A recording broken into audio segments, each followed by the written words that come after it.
All right, welcome to another episode of Stahl Studio. I have my friend, my neighbor, Jerry up here. Jerry is an OG guy from Venice, an OG bodybuilder. He actually has been in our building, 45 years? About 41 or 40. 41, 40? Here, let's get you a little closer to the mic there, Jerry. Sure. Yeah, just so the people can hear you.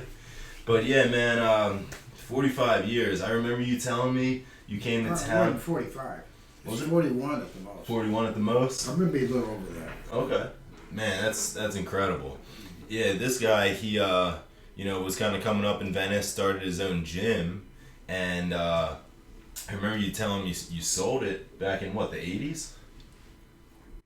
76. 76. Wow. How long did you have that gym for? I think it was about 6 or 7 years. 6 or 7 years? I remember you told me you sold it and you haven't had to work since. Well, I really had to, but I didn't. This guy, man. He's funny. Man, so what made you initially get into bodybuilding and start your own gym? Well, a neighbor of mine had a gym in his basement with his parents, Mm-hmm. And I didn't want to work out, but I seen Jim Park. He was a Mr. Universe, and he came into the swimming pool in the summer in Dayton, Ohio.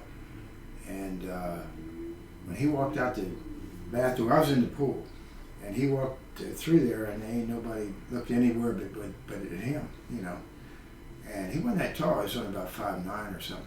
Okay. And by the time he got over by the diving boards, there wasn't as much room to walk, and the crowd had stopped him. And I was watching that. My eyesight wasn't so bad then. Yeah. And this lady that weighed about 110, Small girl. she come out of the crowd, and he pushed her overhead with one hand. And I didn't think I was doing shit until I got that, so I could do that, Yeah. And then you started lifting the ladies. I practiced in the pool, Okay. until I got a 110-pounder and pushed her overhead with one hand. Yeah. So she wouldn't fall on her head on the concrete, Yeah, I hear you. That's smart. That's a good way to. Yeah. And then, did you get any epic pictures of yourself doing that? No. Would have loved to see those. Would have loved to. He's got some cool bodybuilding pictures from when he was on stage in his studio. It looks pretty sweet. Yeah, man. That kind of reminds me of the other day. We got a couple of my friends behind the scenes. Dave Volpe over there. Say what's up. Yo, what's up, guys? What up? And Nate Dogg behind the camera right now. Hey, everybody. So I picked up Kalia, our neighbor Kalia, and Nate. I had one in each arm, and I fucking lifted them. Who's Kalia? You know Kalia? You mean Michaela? Nah. I don't know. Well, You gotta introduce me. I'll introduce you. Yeah, she's cool. She's real cool. Okay. So, all right. And so, how did your bodybuilding career kind of go? Did it come naturally to you? I know you said you had a lot of clients there because they trusted you. You had a system. Tell me about the system you had. Well, I learned the spa business when I was about 20, I believe. Mm-hmm. And I knew that inside and out. I was top salesman, top manager, and outstanding personality the first month, I think, that I managed. And so I knew what I was doing, so I bought this. I just fell into it. Like a friend of mine, Christian, he practically gave it to me. He invented that sweat belt, made $187,000. Back then, that was a lot of money. Yeah. The first year. And he didn't need no gym no more, after that. So he just gave it to me almost. Yeah. And so I built it up. I built it up after that, and I put everything in there that had anything in it that was any good at all in all the gyms out here. Like Vince's Gym, Gold's, and World Gym are the best equipped gyms in the world. So I just came out here and measured them all up. I came out in '58 originally for the original Muscle Beach. That was great. That's the best gym I ever worked out in. Yeah, it was down at Santa Monica. Yeah, Santa Monica. On this side of the pier, and it was like a windbreaker. The pier's a windbreaker, see. In the wintertime, I guess, it was great. I spent the last summer there. Yeah. And so I measured up all that equipment that was in the best gyms in the world and put it in my gym. You had it all welded up, everything, ordered it.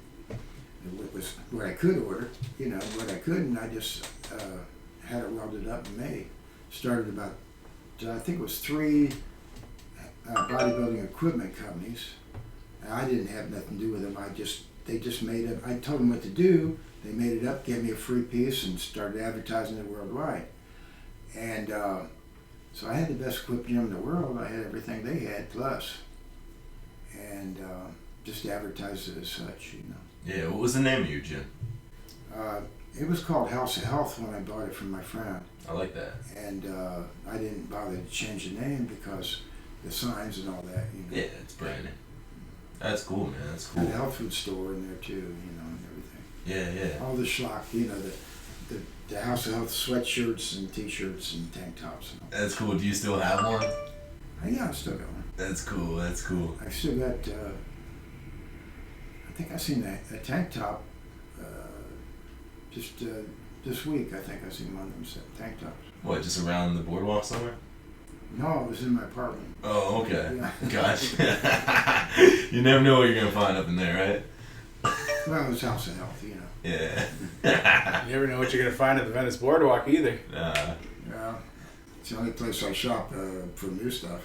Tell me a little bit about the original Muscle Beach gym. I saw it in, I think, one of the workout movies with Arnold maybe pumping iron. Him and Columbo were there hitting the incline. That wasn't the original. No. They used to work out here at Muscle Beach, Venice. Mm-hmm. That was here when I came here in '58. I came down. I didn't even know about it. They said they was coming down to the beach, and I came with them, and there they was at Venice. Yeah. And then I won third place.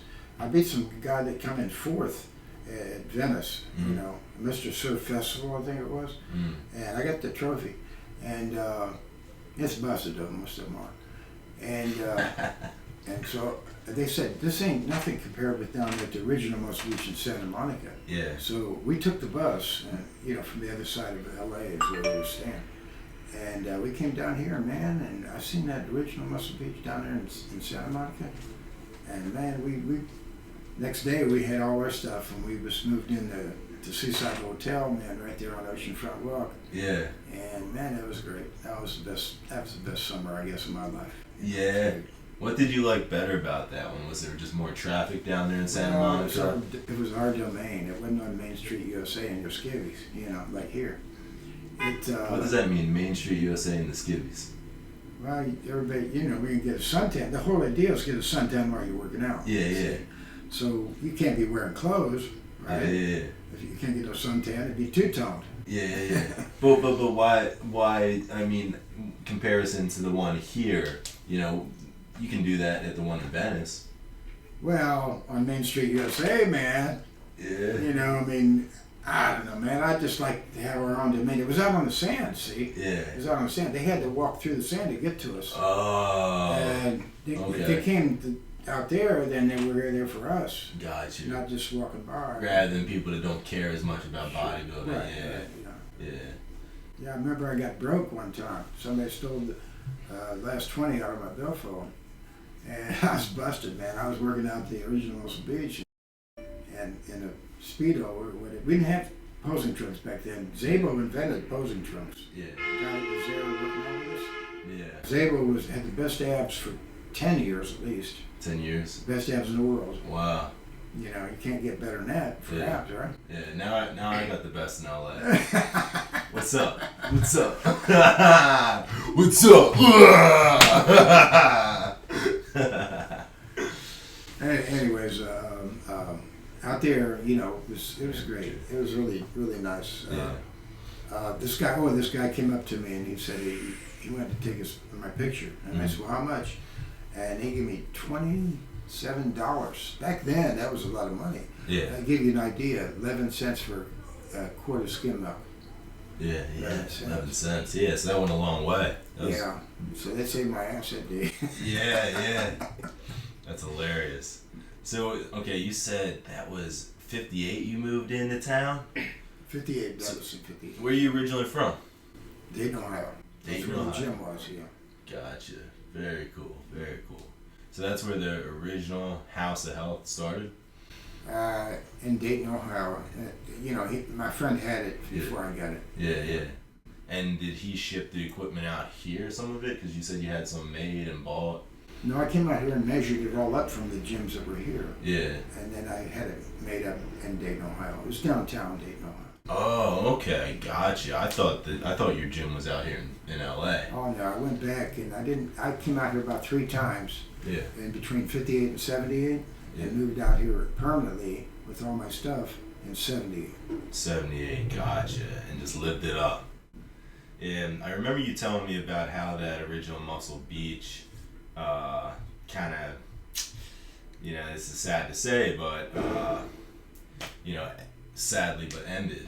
There was too many people in the summers crowded there, and they had to hire a lot of security. A lot of security. There was a lot of expense, I guess, for the city. Yeah. And they used an excuse to close it down. All these guys I knew. Yeah. They got arrested. The women. Yeah. And there was some underage there. Damn. And so, yeah, they got busted. I knew 3 out of 4 of them. You knew 3 out of 4. Wow. The guys got busted. That's a shame, man. Like how a couple people, and this goes with a lot of aspects and a lot of things in life. A couple people can literally ruin something good for, the whole town or the whole community. Well, I think they just use that as an excuse. Get rid of the crowds, Yeah, I mean, Santa Monica still brings in the crowd. That pier is insane sometimes, But, I don't know, like, not that it was a circus by any means, because I love bodybuilding, but some people look at it that way, and they probably just wanted to gentrify maybe Santa Monica at the time. Yeah, that was the capital for bodybuilding back then was Muscle Beach. Yeah. In Santa Monica. So that original one was technically before Arnold's time then? Oh, sure. Yeah. I missed Arnold, actually. I had him in my gym for a seminar after I sold it. Yeah. After I sold it, he was there. And then they used to have the Olympia in Columbus, which is only 70 miles from the. Oh, okay. We'd sell tickets for him, Oh, cool. Get the seminar for free, Now, does that gym still stand to this day? No, it stayed. After I sold it, I trained a guy that bought it so that it wouldn't fold, because that was my hometown. Mm-hmm. And it stayed in business for 9 years or 10 or 11 years. It was either 11 or 9 years. It stayed in business before it folded. Yeah.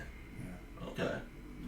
Well, you had brought this poem here. I'd like you to read it for the people and kind of explain a little bit of the background and story behind it.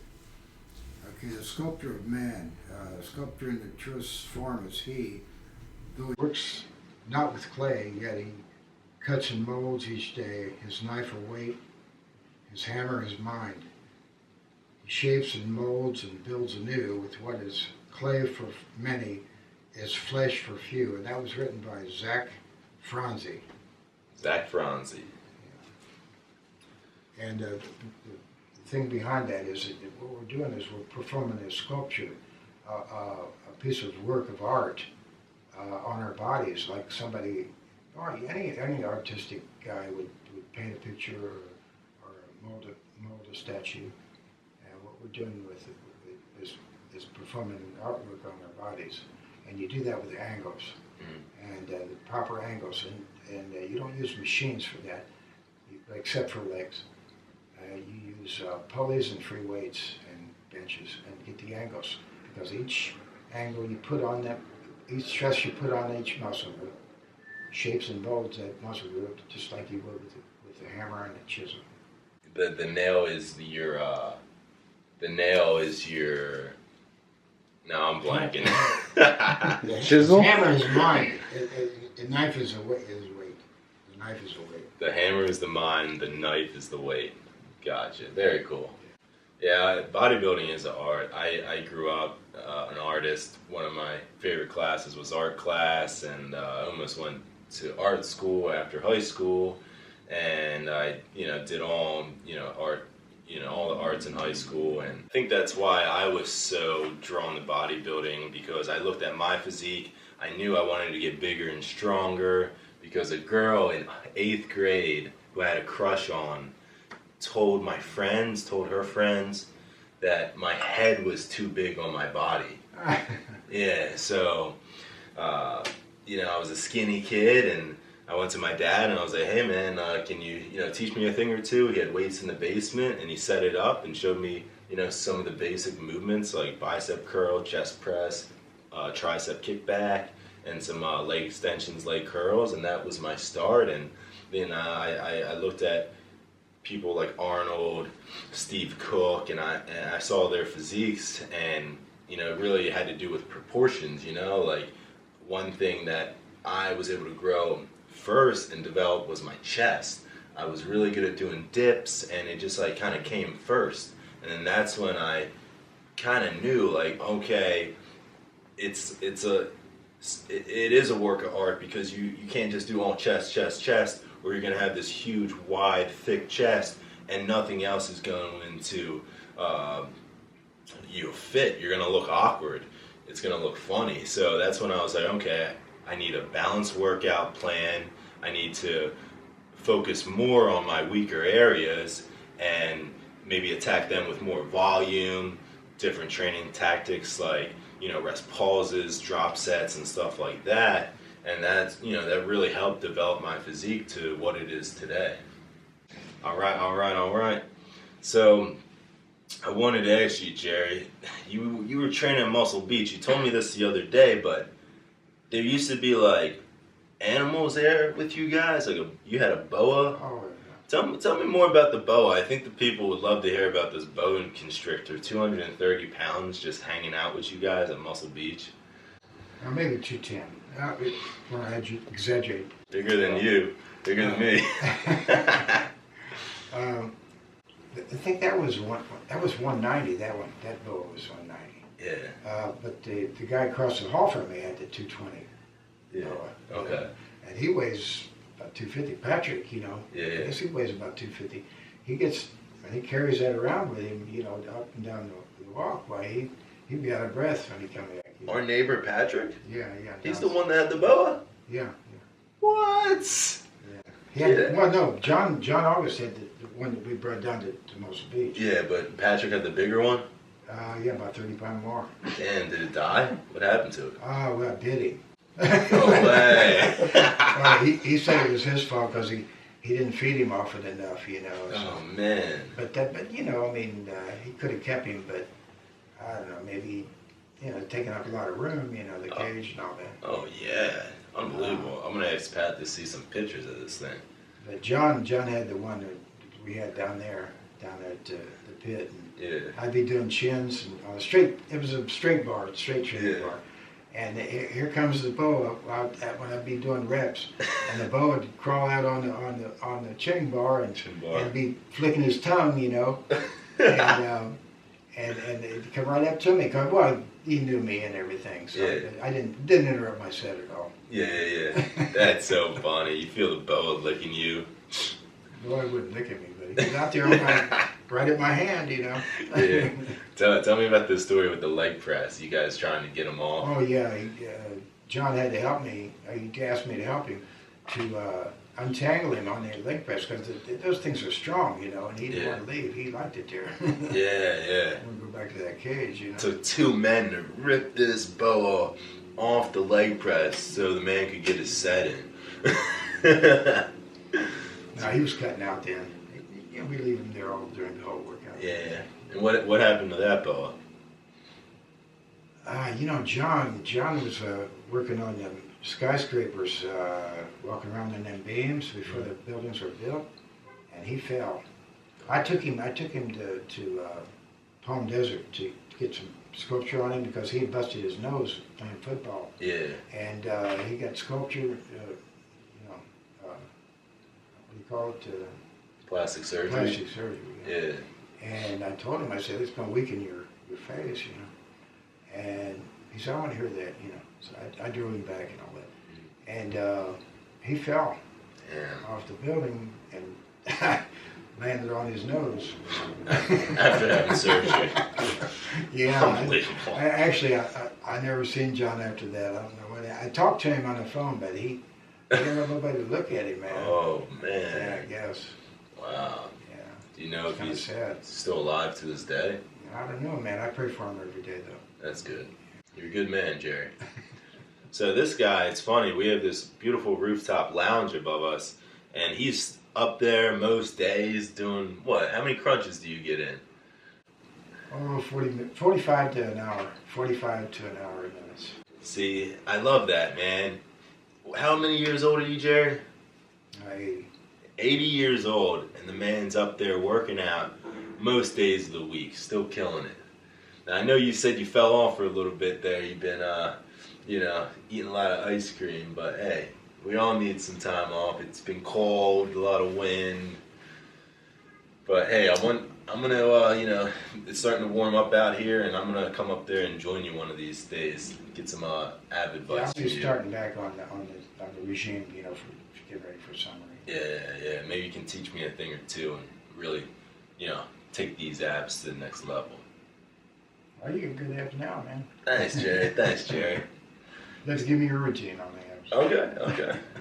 So maybe you said you were switching to golds for a couple months. Maybe we can get a lift in. Well, they're going to close the pit, I think, at the end of this month. Yeah. For all new equipment going in. Yeah. It might be closed for up to about 2 months. Yeah. So Jerry says the pit. That's the nickname for the Muscle Beach gym with the weights. So that's going to be exciting, man, because it's much needed renovation, man. Everything's super rusty. You don't want to. Get that in your bloodstream or anything, end up getting hepatitis? Tetanus. Ron, he's going to donate all the equipment from Brazil, and he's a hardcore bodybuilder. So I think we're going to have some good stuff. Now the only thing he wanted was paint it orange, to match up with his building. Yeah. But the more I think about that, the more I like the idea. Yeah. It's going to be like a bodybuilder's paradise, maybe. Yeah. I mean, we will see, man. Hey, man, I'm looking forward to that shit. Maybe get some mist or something blowing on us too. Yeah. Maybe have some ladies in bikinis walking around. Oh yeah. Can't have too many of them. Maybe we'll get Nate in there, man. I keep telling him, I'm not wearing a bikini. I know you like long blonde hair, but I told him one day to hit the weights, get on the weights, and then he went and he opened up his Wi-Fi box, and the new Wi-Fi password on his brand new cable box. What did it say? It said better train. Better train. Like, yeah. How ironic is that? Right after we were talking about working out, I opened up the box. The new password is better train. Better train. Better train. Better train. You better train. Better train, baby. Shit. My name is Hans, and my name is Franz, and we're here to pump you up. Yeah. To pump you up. So what? That's right. So what was it like, man, over the last several decades, just growing up and growing old here in Venice, California? Well, the way I feel about Venice, Venice is like being in paradise, and it's being entertained all day by all of God's angels. As far as I'm concerned, it's the greatest. Wow, that's deep, man. That's good. What was your favorite thing, say back in the 70s? What just like really got you going? My favorite thing? What do you mean? Yeah, it's like, what else did you like to do? Did you like to rollerblade? Well, everything in Venice is the stuff I like. Yeah. I mean, like the drum circle, man, Oh, yeah. And skate dancing. Oh, yeah. They got some great sounds there. Now, did you ever participate in the skates? Well, yeah, I used to. This is where the whole skating craze started right here. Yeah. And I was about 78, and naturally I had my skates, and everything, and I was right with them, That's sick. And the last time I was on my skates, man, I about busted my hip. I mean, my feet went up and I went down, man, on the concrete. Damn, that'll do it. And then going down the street to I think World Gym was over on Brooks and the foot of the hill there at Maine, or Okay. you know. I was going down there and I couldn't stop, man. And it was on a hill, and a red light. Oh no. And it looked like death to me, so I grabbed a hold of a car handle Yeah. as I was going by a parked car, and if I jerked my arm off, but man, I mean, I don't do hip replacements and arm grafts and shit, You say you don't want those? No, I didn't been on the skates since, man. Yeah. You haven't had any hips replaced or anything though, right? No, not. Well, everything else is busted. Yeah. You Got any girlfriends? Well, I've been trying to talk to this Monique, but she's 19 though. 19? I think that's kind of sick. Hey, he said it. You're hilarious. I think she's got me wrong though. Yeah. When I invited her to help me carry the heavy bag back here last week, Okay. because they closed, the time change, Yeah. and Michael left without the heavy bag, putting it up, and I had to carry it back home. Yeah. She could have carried the bags. I didn't want her to carry the bag. Yeah. The bags we had, gym bags. Yeah. Well, hey man, I gotta explain that to her next Sunday. Yeah. Well, I respect the hustle, man. You don't hold back. You go after what you I want. told her I was kidding, but then I said, well, I really wasn't kidding, Let her help me carry that bag back, Oh man, you dog. But she knew I was just trying to trick her into coming over here. Yeah, we all have our tactics. So what brings you back to Ohio? Do you ever get back out there? No, I haven't been back for about 10 years. 10 years. My brother and sister came out and visited me summer before last, maybe. Mm-hmm. And so I got to see them. I talked to them, stay in touch. Gotcha. What do you think about this whole marijuana craze that's picked up? I mean, it's always been here in Venice. It's always been a popular thing. Brings tourists to town. But what do you think about the legalization? And now there's medical marijuana cards and the like. Well, I'm really glad that it's legalized now and it should be legal everywhere. Yeah. And it's a good thing to do as long as you don't overdo it. As long as you don't overdo it, I think if Jesus didn't want us to drink wine, he wouldn't have changed water into wine. Of course, when you overdo anything, it's bad. Mm-hmm. And I think weed is a natural substance, and I think it's the same thing as drinking wine. Yeah.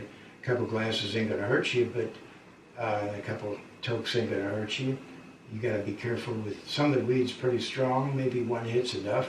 Mm-hmm. But you can't forget how to breathe. Just don't smoke too much. That's with anything in life. It's all about balance. Yeah, I like weed. This guy's funny. I remember there was that concert going on, right in the heart of Venice on the yard, in the grass there, and you were hanging out on your lawn chair, and I sat next to you, and we were just kicking it, and we toked up a little bit. It was a good time. Well, it was a music concert, right? Yeah. Yeah, that was great. That was a lot of fun. Makes the music sound so much better. Yeah, man. It was really relaxing, I'll tell you what. And then I ate a lot. I had a huge cheat meal after that. Now, that's bad about it, yeah. Now, my buddy Dave over here, he's studying up and learning a lot about the history here in Venice, and more or less about the Townhouse. The Townhouse, it's a really unique bar, and it's got that 1920s prohibition, I said that right, prohibition vibe to it, and I was just kind of wondering, did you ever have some, crazy nights over in the Townhouse? Well, let's see. I go there every once in a while. There's no cover usually. That's one good thing. Sometimes they have live bands over there. I think every week probably. What was it like back in the day though? Well, they used that I think they had a tunnel where they used to bring in all the illegal. Yeah. When it was prohibition. Yeah. And they'd smuggle it in. That's crazy. And that was pretty popular back then, I think. Yeah. But that was before your time here. What was it like when you first came to town? Well, Was it like the spot here in Venice? the town, yeah, well, it was okay. Yeah. The townhouse, well, actually, Venice itself was is where the Bohemian movement started, right here, before Haight-Ashbury and San Francisco, and before Greenwich Village.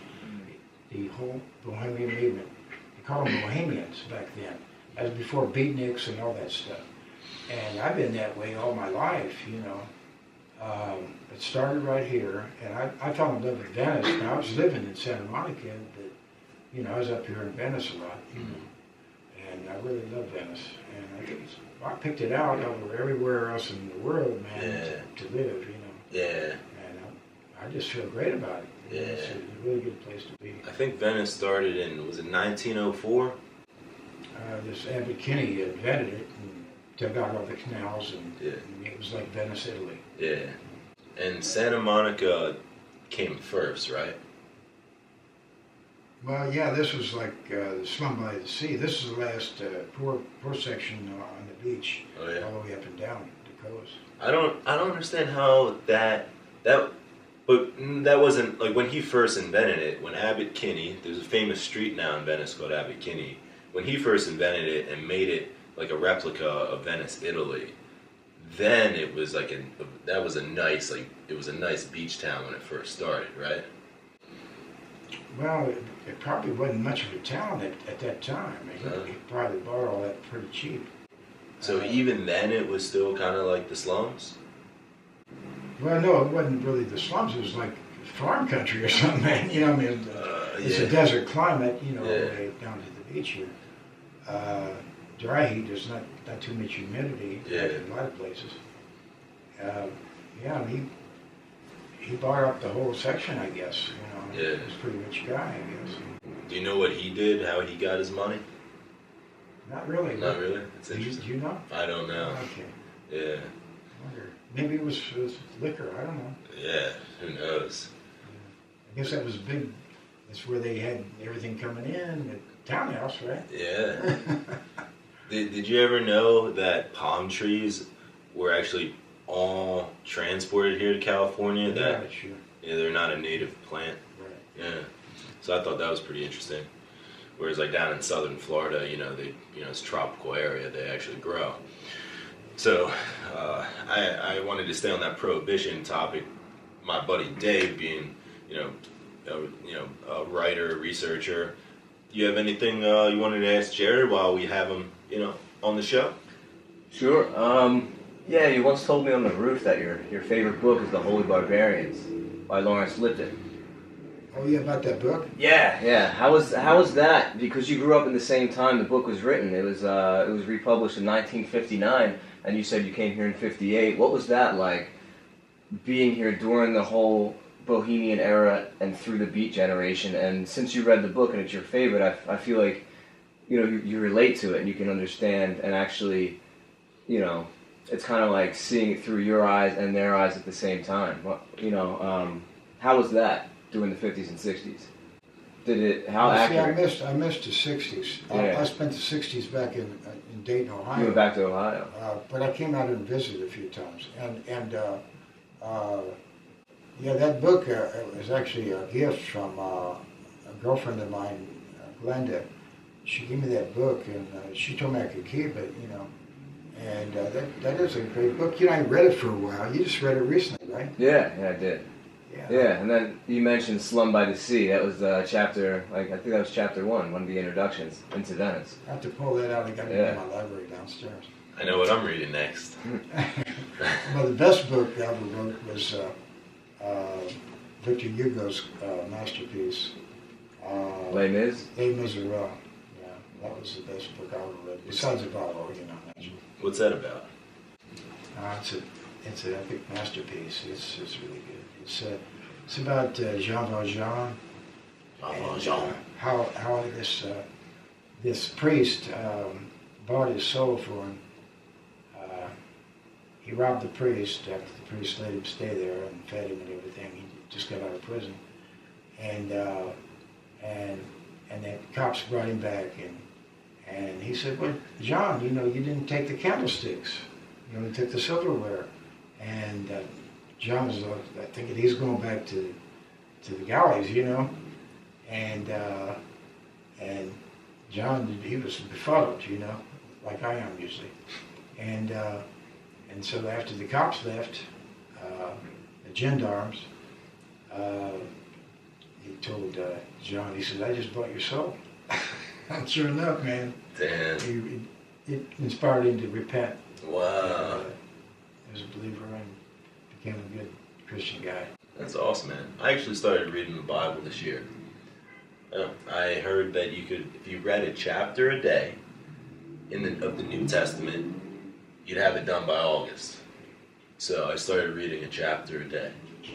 Yeah, I've been doing that since I was 33 or 34, I forget which. Yeah. I started with 2 chapters a day and then I cut it to 1. Yeah. And I've been doing that ever since. Yeah, it's an easy way to go about it, you know? Yeah. Because you don't have to do it. You can do it 7 chapters a week or whatever you want to do. But you keep track of it. Exactly. And you can bounce around if you want. And it's better that way because you really want to let it soak in and reflect on that chapter and what the meaning and the story is behind it. So they're all life lessons in there. So if you're just breezing through it, you're not going to get as much out of it. Yeah, that's the only way to get that. It's real simple. Believe and repent and get the peace that surpasses all understanding. What is your favorite verse in the Bible? It says Isaiah.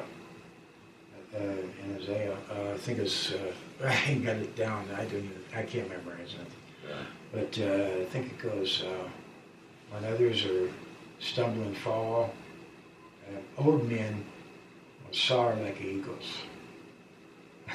Something like that, man. Okay. So I'm trying to live up to that. Okay.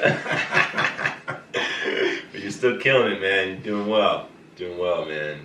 You, even though, you know, you say, you're seeing a neurologist, you said you had Alzheimer's, but you're doing well, man. For someone who was diagnosed 10 years ago, you're killing it. You know, you're doing you're doing way better than most people your age. Yeah. Well, what would you say is your favorite chapter then, there in the Bible? Oh, John. You know, John. Okay. First, chapter 1, what is it? First couple verses, I guess, you know. Yeah. I haven't got to John yet. Oh, the favorite book or favorite chapter? Book. I'd say John chapter 1, but then the whole book. Gotcha. You can start with that. I mean, most people say go ahead and start with the book, Gospel according to John. Oh, okay. Interesting. Back to you, Dave. Did you have anything more for Jared? Keeping it interesting. What would you say, off the top of your head, what would you say your favorite memory is from Venice, the whole time you've been here? The thing that, you first think of when you hear the word Venice or you remember your life here. What would you say your favorite thing was or your most memorable experience? Wow, man, there's so many of them. Yeah. I couldn't pick I can only imagine. I guess when I first seen Zabo Kazuski down there with the Mavs down at the original Muscle Beach in Santa Monica, I mean, he was inspirational, like Jim Park, Mr. Universe. He make all them other Mr. Universes look fat. Yeah. Oh, yeah. Wow. Yeah, just walking around, he even had to pose even. Damn, just shredded. He was cut, ripped to ribbons. Damn. Wow. What was like the lowest body fat percentage you guys like ever measured up? Did you guys ever like? I mean, I think they say. The first time I seen Richard Dubois preach. Yeah. That was pretty good. He preached in Santa Monica. Yeah. And I went to see him in '58. And yeah, he could preach good, man. Wow. He became my best friend out here. Oh yeah. Yeah. When I came out in '78, he became my best friend. He died though. He's gone now. But he had the Holy Spirit in him so strong that it was.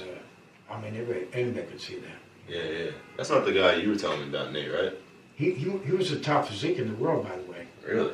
Yeah, he won the Mr. USA. That was like the Mr. Universe. You had to be a universe winner. It's like the Olympia now. Universe winner or Mr. America winner to get in it, like, you know. Yeah, to get And in. he won that. Yeah. And Earl Lederman was a writer at that time and said that Richard had 1,001 shot at winning that. And I showed that to him after I came out here in '78. And he said, well, I won it. And I said, what, you won that one? He said, yeah, right after that article came out. Wow. They had Gremick, was supposed to win, or Reeves, and Richard won it, Nice, man, nice. Yeah, he was top physique in the world at that time. What do you think about modern day bodybuilding? How has it changed? Everybody's, there's not too much angle training. I mean, most of the guys are like 11s now. I was over to Gold's, I think it was last week or something, or a couple weeks ago. Yeah. I got a workout over there, and those guys are big, but look like a bunch of guys just threw muscle snowballs at them, landed in any old place, Oh, Jerry coming out the bodybuilding. Those guys are getting big on the drugs, but they don't know how to shape the body and sculpt it and everything. Yeah. It's a shame, man.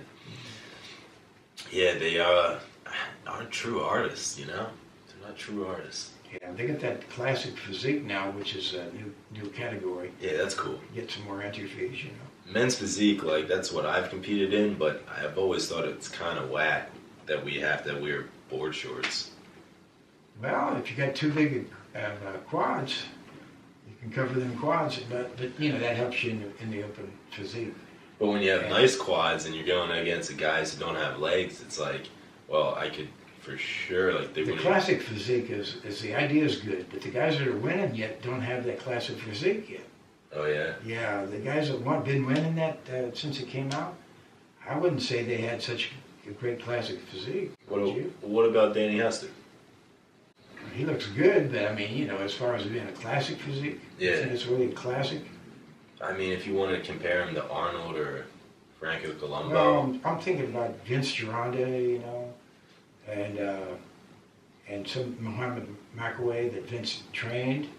And some of these guys that really had classic physiques, man, they had the shape, the proportion, and symmetry, and all that, everything. And I thought that was classic. Zane had a classic physique, didn't he? Yeah, definitely. And there's a few guys that really had classic physiques. Yeah. That shaped and molded like a piece of art. Yeah. Now I hear you. A lot of the guys in classic now, they don't necessarily have that tighter waist that those classic guys had. And it's almost like, because they upped the weight, I think, twice now. Serge Nubret, I think, was really classic physique. Yeah. Serge Nubret. There's only 3 routines. There's Yates routine for size and strength. Yeah. And there's Vince Gironda's definition routine for definition and, classic physique. And it's a shaping routine. Yeah. And then there's Serge Nubret's methods that he uses. Yeah. And that's the basic 3 right there. Yeah. I'm going to have to dabble with... I got all those books, by the way. Okay. I might have to borrow some of them. Sure. I'll give them back, promise. Don't break the spine. This guy. Funny. All right. Back to my my homeboys over there. Nate, is there anything you wanted to ask Jerry, pick his brain a little bit while we have him on the show? No, I mean, you pretty much covered the roof life up there. That was what I was interested in. Like, what's the whole thing going up on the roof? But, I think I kind of know the routine. You go up there, read the Bible, do 1,000 crunches, put it in the journal, and then, get a little irie maybe. A little what? A little irie, put a little smoke in the air. Yeah, you always had the best weed. Yeah. Well, you've got quite the selection, too. I've seen you come up there with a whole... Chicago's got a lot of good stuff, too. Yeah? Just last week. Nice. Let's get him in here and fire up one of the big tubes. You guys are hilarious. Well, Jerry, so I generally end my podcast one way. And before I get to that question, I just wanted to ask you, what was like some of the best food here in Venice back in the day? Where was your favorite place to eat when you were bodybuilding? Hell, I was broke out here in '58. Shit. We used to get horse meat from the pet store. Horse meat. And but the best way was when we were working out at the original Muscle Beach, we could see the fishing boats come in way before they ever got here. Yeah. Because it wasn't as pollution as it is now. Yeah. We could see it Yeah. to see. And so we could just take a ton and walk down and walk up the pier and get out the end of the pier. 3 barracudas for 75 cents, and they cleaned them for me. Wow. And how big were these barracudas? Pretty big, pretty good size. Whoa. So that would last you a good, 2 weeks. That was one way to get your protein in, but you were eating horse meat? Because it was affordable? That's one of Sergio Bray's in Europe. They eat a lot of horse meat. Oh, so it wasn't like, it was actually like a trend. Like a steak, Yeah, wow. Tasted good? Yeah, it was okay. Would you say you like it better than beef? I can't remember, man. That's how many years ago is it? Yeah, wow. And That was at least 60 years ago, right? Yeah. 61, 62 years ago. Yeah. But I mean, it was, hey man, when you're starting, man, it tastes good. Yeah, exactly. And you went to the pet store to get it, so it was kind of like under the table, a little illegal. All the videos, Feed they're all been to removed. pets, it's okay. Feeding the pets. I hear you. That's cool, man. So, all right, that brings me to what I end my podcast with. What is your favorite cheat meal? That unhealthy thing that kind of gets you going, that you love. Your favorite food. Well, I got a lot of those, but ice cream, I guess. Ice cream? Ice cream. One of those quart and a halves, Yeah. Well, what is your favorite flavor? I like butter pecan. Oof, yeah. Yeah, that's pretty. You can't hardly beat that, I guess. Yeah, I love butter pecan. Damn, good choice, my man. Well, Jerry, it was great having you on. Good having you. That was an awesome podcast, and I appreciate you coming through. Yeah, thanks a lot, Nick. Yeah, no problem, man. God bless you, man. Thank you. God bless you too, Jerry. Peace, guys.